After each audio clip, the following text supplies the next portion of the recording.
আসসালামু আলাইকুম এভরিওয়ান, আশা করি সবাই ভালো আছেন। আমরা jQuery টিউটোরিয়াল শুরু করেছিলাম। তো আজকের টিউটোরিয়ালে আমরা দেখব jQuery সিনট্যাক্স। তো jQuery সিনট্যাক্স আপনি কিভাবে লিখবেন, তো এটা আমরা দেখব। তো শুরু করার আগে একটা অনুরোধ, যদি আমার চ্যানেলে নতুন হয়ে থাকেন তো অবশ্যই আমার চ্যানেলটাকে সাবস্ক্রাইব করবেন এবং ভিডিওটি লাস্ট পর্যন্ত দেখবেন। যদি ভালো লাগে তো অবশ্যই লাইক করবেন, কমেন্টস করবেন এবং শেয়ার করবেন অবশ্যই। তো চলুন আমরা শুরু করি। jQuery সিনট্যাক্স, jQuery এর জন্য আমরা jQuery CDN ইউজ করছি। তো আমাদের যে ফার্স্ট স্টার্টেড, আমরা কিভাবে jQuery স্টার্ট করব ডিটেইলস একটা টিউটোরিয়াল রয়েছে। ফার্স্টের ভিডিওটা দেখার পরে এই ভিডিওটা দেখবেন। তো আমরা এই CDN ইউজ করেছি। CDN ইউজ করবেন, গুগলের যে CDN ওইটা ইউজ করবেন, এটা বেস্ট। jQuery এর যে লাইব্রেরি অথবা CDN, jQuery এর CDN এ আমাদের প্রবেশ করার জন্য এট ফার্স্টে আপনাকে $সাইন ইউজ করতে হবে। $সাইন আই মিন এই লিংকের মধ্যে, CDN এর মধ্যে আমি এন্টার করলাম, অথবা jQuery এর যে লাইব্রেরি আছে সেই লাইব্রেরির মধ্যে আমি এটা এন্টার করলাম। দেন এইখানে প্যারেনথিসিস মানে ফার্স্ট ব্র্যাকেট শুরু শেষ, এর মধ্যে সিঙ্গেল কোটেশন অথবা ডাবল কোটেশন, আপনি যেটা দেন একটা দিবেন। তো এর মধ্যে হবে সিলেক্টর, SELECTOR, এর মধ্যে হবে সিলেক্টর, তারপরে এখানে হবে ডট অ্যাকশন, অ্যাকশন দিয়ে প্যারেনথিসিস মানে ফার্স্ট ব্র্যাকেট শুরু শেষ। তো এটা হচ্ছে আপনার কোড লেখার সিনট্যাক্স। তো এই সিনট্যাক্স আমরা এর আগে কিন্তু দেখেছি, যেমন এখানে যদি আমি একটা পি ট্যাগ নিই, তো পি ট্যাগের মধ্যে যদি লরেমের 5 ওয়ার্ড নেই, তো এটাকে যদি আমি কালার চেঞ্জ করি তাহলে এখানে আমি দিয়েছিলাম এই পি সিলেক্টর, আই মিন এখানে হবে এই পি, আর অ্যাকশন, এই অ্যাকশনে এটা একটা ফাংশন হবে সিএসএস, আর এইখানে আমি লিখেছিলাম সেই কালারের কোড।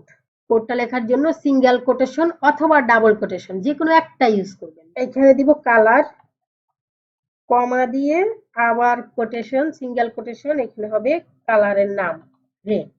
তো এখানে আমাদের লাইভ সার্ভারটা কাজ করতেছে না, আমি রিলোড দিচ্ছি, দেখেন এই যে রেড কালার হয়ে গিয়েছে। এটা হচ্ছে সিঙ্গেল কোট লেখার সিনট্যাক্স। এখন আমাদের এই কোডগুলা, যেমন আমরা তো সিঙ্গেল কোড লিখবো না, আমরা অনেক অনেক অনেক অনেক কোড লিখবো। তো সেই কোডগুলো লেখার জন্য আমাদের ডকুমেন্ট রেডি ফাইল ক্রিয়েট করতে হবে।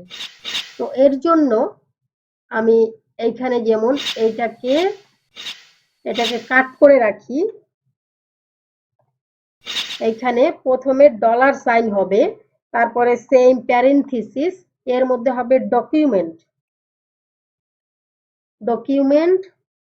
তারপরে এর মধ্যে সেই ডট, এখানে হবে রেডি ফাংশন, রেডির পরে প্যারেনথিসিস, তার মানে রেডি দিয়া প্যারেনথিসিস এরকম ভাবে ফাংশন লেখা হয়। তাই ready function, document dot ready function, এই ফাংশনের মধ্যে আবার লিখতে হবে ফাংশন, FUNCTION, ফাংশন দিয়ে এই ফাংশনটাও একটা কিন্তু ফাংশন লিখেছি, এটা একটা ওয়ার্ড, কিন্তু এটার মধ্যেও প্যারেনথিসিস দিতে হবে, প্যারেনথিসিস তার মানে ফাংশন।